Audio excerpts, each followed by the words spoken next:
अस्सलाम वालेकुम स्टूडेंट्स।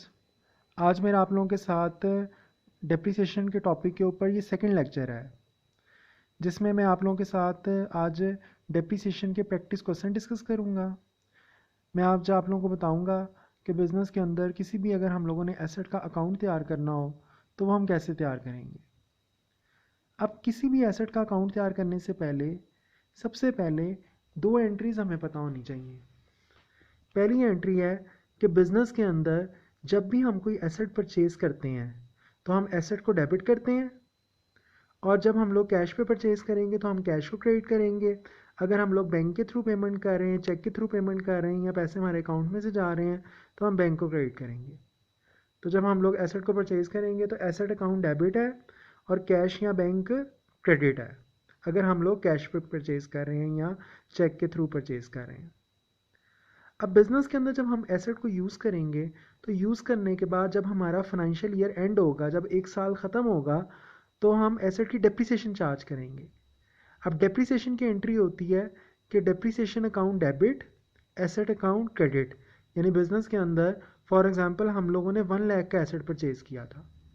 अब जब एक साल के बाद जब मैं उसको डेप्रिसिएट करूँगा, जितनी वैल्यू उसकी कम हो जाएगी, मैं उतने से एसेट को कम करने के लिए क्रेडिट करूँगा, और जितनी वैल्यू कम होगी वो डेप्रिसिएशन के नाम से मेरा एक्सपेंस बनेगी। अब इसका मतलब ये हुआ कि जब भी हम एसेट को परचेज करेंगे तो एसेट मेरा डेबिट होगा, और किस वजह से? बैंक की वजह से। और जब भी हम एसेट को यूज़ करेंगे वो डेप्रिसिएट होगा तो एसेट मेरा क्रेडिट होगा, उसके अगेंस्ट क्या होगा? डेप्रिसिएशन होगा। अब जब भी हम लोगों ने किसी एसेट का अकाउंट तैयार करना है तो ये 2 एंट्रीज हमारे पास मौजूद हैं जो हमारी कैलकुलेशन को सपोर्ट करेंगी। अब क्वेश्चन देखें, हमारे पास गिवन है क्वेश्चन, उसने कहा हुआ है on 1 January 2003 a machine was purchase for ₹40,000। अब 1 जनवरी 2003 को हम लोगों ने एक मशीन परचेज की है और मशीन की वैल्यू कितनी है? 40,000। Rate of depreciation is 10% per annum. यानी जब हम लोग मशीनरी को यूज़ करेंगे तो एक साल में उसकी कितनी वैल्यू कम होगी? 10%। पर एनम का मतलब है कि रेट आपको पूरे साल का दिया हुआ है। प्रिपेयर मशीनरी अकाउंट, हम लोगों ने मशीन का लेजर तैयार करना है for 3 years when depreciation is charge under fix instalment method. अब हम लोगों ने मशीनरी का लेजर बनाना है, 3 सालों का लेजर बनाना है, यानी हम लोगों ने 3 ईयर्स के बाद एसेट की वैल्यू बतानी है। अगर हमारा एसेट डेप्रिसिएट हो, उसकी वैल्यू कम हो, अंडर फिक्स इंस्टॉलमेंट मेथड से। अब फिक्स इंस्टॉलमेंट मेथड हमारा फर्स्ट वाला मेथड है जिसके अंदर हम लोग डेप्रिसिएशन एसेट की हमेशा फेस वैल्यू पे कैलकुलेट करते हैं, उस वैल्यू पे कैलकुलेट करते हैं जो उसकी ओरिजिनल वैल्यू होती है जिस पे हमने एसेट को परचेज किया होता है। अब देखें, जब हम लोगों ने एसेट का लेजर बनाना है या एसेट का अकाउंट तैयार करना है तो सबसे पहले हम लोग जिस एसेट की वैल्यू बताने जा रहे हैं सबसे पहले हम उसका नाम लिखेंगे। अब मशीनरी का लेजर बना रहे हैं तो मैंने मशीनरी अकाउंट की हेडिंग दी। अब मशीनरी अकाउंट की हेडिंग देने के बाद अब देखिए लेफ़्ट साइड आपकी डेबिट साइड है, राइट साइड आपकी क्रेडिट साइड है। अब लेफ़्ट साइड पे सबसे पहले है डेट, उसके बाद है रेफरेंसेस, और फिर है रुपीज़, यानी अमाउंट का कॉलम दिया हुआ है। यानी जब हम लोग मशीनरी का लेजर बना रहे हैं तो जब भी मशीनरी हमारी डेबिट होगी तो हम लेफ़्ट साइड पे जाएंगे, डेट के कॉलम में डेट लिखेंगे, रेफरेंसेस में रीज़न लिखेंगे कि मशीनरी हमारी क्यों डेबिट हुई है, और रुपीज़ की जगह अमाउंट आ जाएगी। और जब मशीनरी हमारी क्रेडिट होगी तो हम राइट साइड पे जाएंगे, क्रेडिट साइड पे जाएंगे, वहाँ पे डेट लिखेंगे, रेफरेंसेस में रीज़न लिखेंगे, और फिर रुपीज़ में अमाउंट लिखेंगे। अब देखिए, सबसे पहले उसने कहा है कि 1 जनवरी 2003 को हम लोगों ने मशीनरी परचेज़ की है। अब जब हम लोग मशीनरी परचेज़ करेंगे तो एंट्री हमारे पास क्या होगी? एसेट खरीदने की एंट्री क्या थी? Asset to bank. अब यहाँ पे क्या होगी? Machinery to bank. अब जब हम लोग मशीनरी परचेज करेंगे तो हमारी एंट्री क्या होगी? Machinery to bank. अब मशीनरी डेबिट हो रहा है तो मैं अपने लेजर की कौन सी साइड पे जाऊंगा? डेबिट साइड पे जाऊंगा, लेफ्ट साइड पे जाऊंगा, और डेबिट साइड पे जाऊंगा और उसके ऑपोजिट अकाउंट लिखूंगा, बैंक अकाउंट। कि मशीनरी मेरा डेबिट हुआ किस वजह से? क्योंकि मैंने बैंक के ज़रिए पेमेंट करके मैंने मशीनरी खरीदी है। कितने की? 40,000 की। अब मैं इस मशीनरी को यूज़ करूँगा। मशीनरी हमने कब परचेज़ की? 1 जनवरी 2003 को। अब हमारा ईयर कब एंड होगा? 31 दिसंबर को। अब जब 31 दिसंबर आएगा तो हम मशीनरी की डेप्रिसिएशन चार्ज करेंगे। अब डेप्रिसिएशन की एंट्री क्या है? डेप्रिसिएशन की एंट्री है डेप्रिसिएशन टू मशीनरी। हम डेप्रिसिएशन को डेबिट करेंगे और मशीनरी हमारा यूज़ करके कम हो जाएगा, उसको कम करने के लिए हम लोग क्रेडिट करेंगे। अब मशीनरी क्रेडिट हुआ, इसका मतलब है मैं क्रेडिट साइड पे जाऊंगा और वहाँ पे लिखूंगा डेप्रिसिएशन अकाउंट। अब मशीनरी की कितनी डेप्रिसिएशन हुई कैसे पता लगेगा कि 40,000 का हमने एसेट परचेज किया था।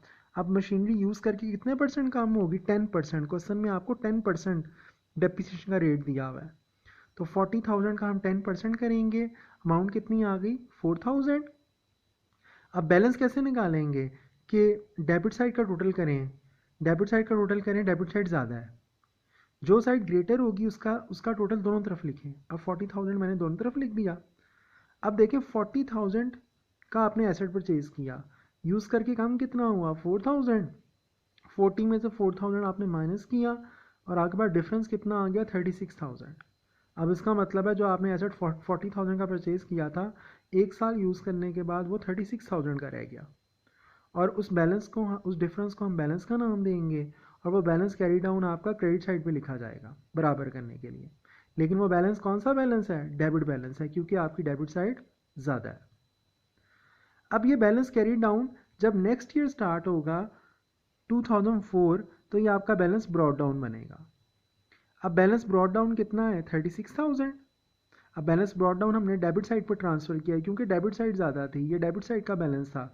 अब जब 2004 स्टार्ट हुआ तो हमारे पास एसेट 36,000 का मौजूद है। अब हम इस एसेट को 2004 में यूज़ करेंगे, जब 31 दिसंबर आएगा तो हम अगेन डेप्रिसिएशन चार्ज करेंगे। डेप्रिसिएशन की एंट्री क्या होगी, डेप्रिसिएशन टू मशीनरी। अब मशीनरी क्रेडिट हो रहा है तो क्रेडिट साइड पे अगेन हमारे पास आएगा डेप्रिसिएशन अकाउंट।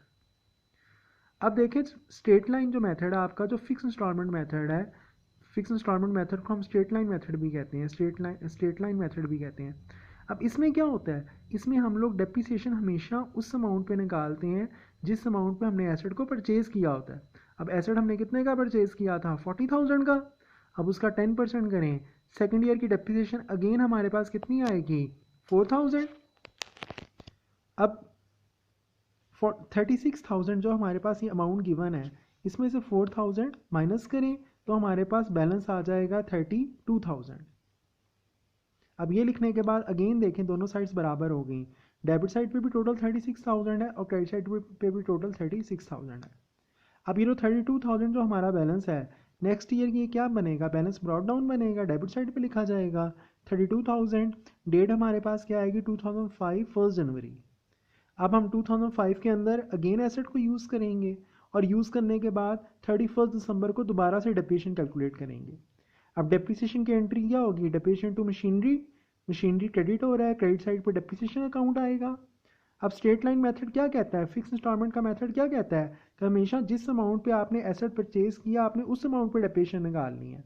अब 40,000 का अगेन 10% करेंगे, 4,000 आ जाएगा, 32,000 में से 4,000 माइनस करेंगे तो बैलेंस कैरी डाउन 28,000 आ जाएगा। और ये जो 28,000 ये जो बैलेंस कैरी डाउन है, ये next year balance brought down बनेगा। अब उसने हमसे बैलेंस कौन से साल का मांगा हुआ है, 31 दिसंबर 2005 का बैलेंस उसने मांगा हुआ है, यानी 3 साल का उसने लेजर मांगा हुआ है, 3 का, 4 का, 5 का। लेकिन जो भी आपका क्लोजिंग बैलेंस निकलेगा आपने उसको हमेशा नेक्स्ट ईयर का बैलेंस ब्रॉड डाउन शो करना है, ठीक है। तो यहाँ पे हम लोग का क्वेश्चन वाइंड अप होगा। तो अब नेक्स्ट टाइम मैं आपको, अब आज जो हम लोगों ने क्वेश्चन किया उसके अंदर मैंने आपको एक एसेट के ऊपर डेप्रिसिएशन पर कैलकुलेट करना सिखाई है। नेक्स्ट टाइम जो मैं आपको क्वेश्चन करवाऊंगा उसके अंदर मैं 2 एसेट्स पे बात करूंगा, ठीक है। तो आप इसकी प्रैक्टिस करें, बाकी कोई क्वेश्चन हो तो आप मुझे व्हाट्सएप पे मैसेज कर सकते हैं। थैंक यू, अल्लाह हाफिज़।